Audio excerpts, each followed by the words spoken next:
Welcome back to another episode of Rob Sports Center, man. As you can see by the title and as you can see by the thumbnail. So I ran across this idea yesterday, and I was looking at the show The Facility with LaShawn McCoy, Chase Daniel, James Jones, and Iko, however you pronounce his name, and they was talking about the I guess the NFL is in talks about banning the tush push or the brotherly shove, however you want to classify it. And the first thing that I thought when I seen that was, are you serious? Are you serious? So I was listening to those guys on the facility give their take on it. You know what I mean? You had Chase Daniels. He was saying that it was bullcrap because when you look at it, they was talking about the level of excitement, right? The NFL is all about excitement. They was like, whenever something becomes too easy, they try they try to adjust it to make it a little bit more exciting and I guess a little bit more competitive. Like, so when you say when they pushed the field goal back because field goal was too easy. When you look at what they did with the kick return, they pushed that. They have what they got going with the kick return now because too many of them was going in the back of the end zone for touchbacks. So they're trying to bring more excitement, and I get that. But you mean to tell me that just because teams can't, because like LaShawn McCoy said, it's not like all 32 teams are executing that play at the highest level consistently.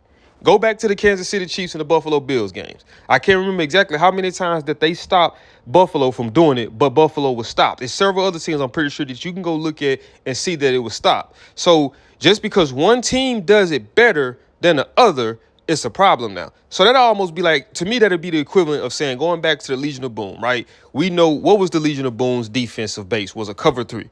So they every other team can run a cover three, right? Just because they don't have the personnel, they don't have the coaching, they don't have everything that they had to execute it at that high of a level. We're gonna say, okay, we're gonna ban that defense now because teams can't figure out a way to get around it. Like, that's not the way you do that. The game is all about adjustment. So my thing is, why aren't any teams saying, okay, how do we stop this?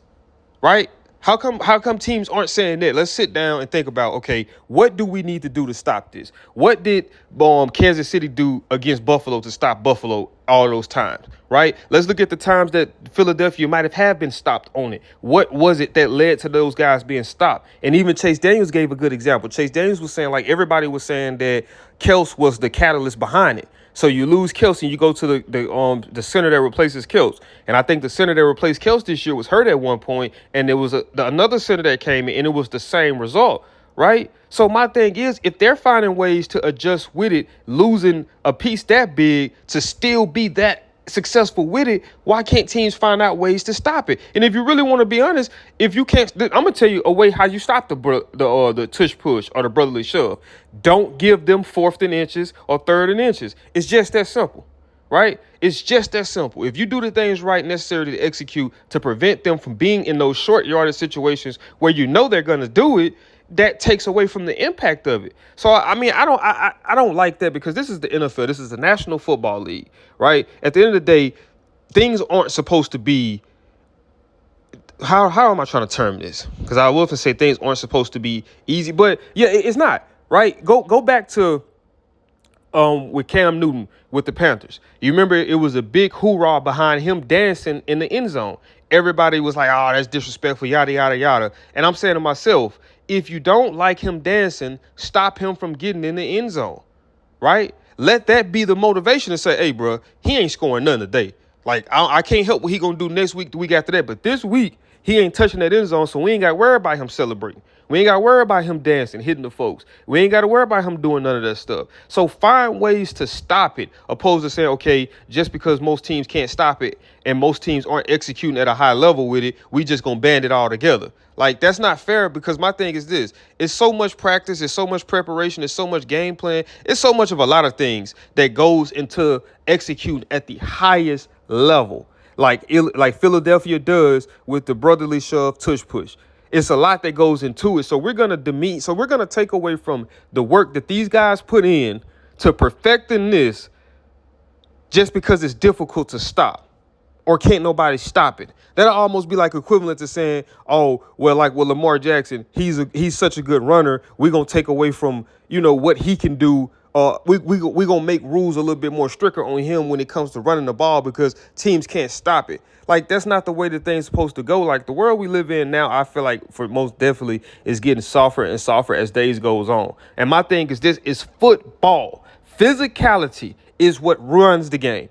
There's no way you can strip away the physicality of the game. And a lot of that is basically what it is. It's in the trenches. When you look at most football games are decided where? In the trenches. Prime example, go look at the Super Bowl and look at how Philadelphia dominated the Kansas City in the trenches, right? Just rushing 4 people, dropping everybody back out in coverage. All of that originated from the trenches. And ultimately, what is the trenches? You got gaps, you got technique, swim moves, whatever the case may be, bull rushes to try to get to the quarterback. But at the end of the day, a lot of that is a high level of physicality, right? So that's my take on it. I don't agree with that. And I just don't think that would be a good look, in my opinion. You know what I mean? For them to try to ban something because it can't be stopped. Because just like Chase Daniels said, it's not like guys are getting injured on this play at a high rate, at a high percentage. Now, if that was the case, then yeah, you'd be like, man, okay, we might need to take this because it's not good overall for the safety of the players. But to say that it's not good because teams don't want to figure out what they need to do to stop it, I mean, that's like, nah, that to me, that's rewarding.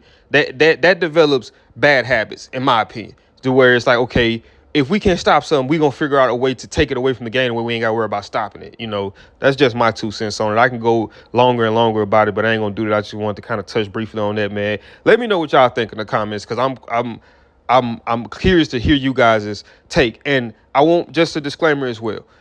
Don't look at, when you give your take on this, just because of how you feel about Jalen Hurts, whether you hate him, you dislike him, you don't think he's a good quarterback, don't let that be the deciding factor of your answer. Look at the game as a whole, and if you are an actual football connoisseur who loves the game, and just ask yourself, is banning something that most teams can't stop and that most teams can't execute at a high level good for the game going forward? That's just my take on it. But let me know what you think in the comments, man. If you did enjoy this video, man, do me a big favor. Smash that thumbs up button. Also, if you're new to the channel, man, make sure you subscribe. When you subscribe, click that post notification bell. That way you be notified every time I upload, man. And I'll see y'all in the next video.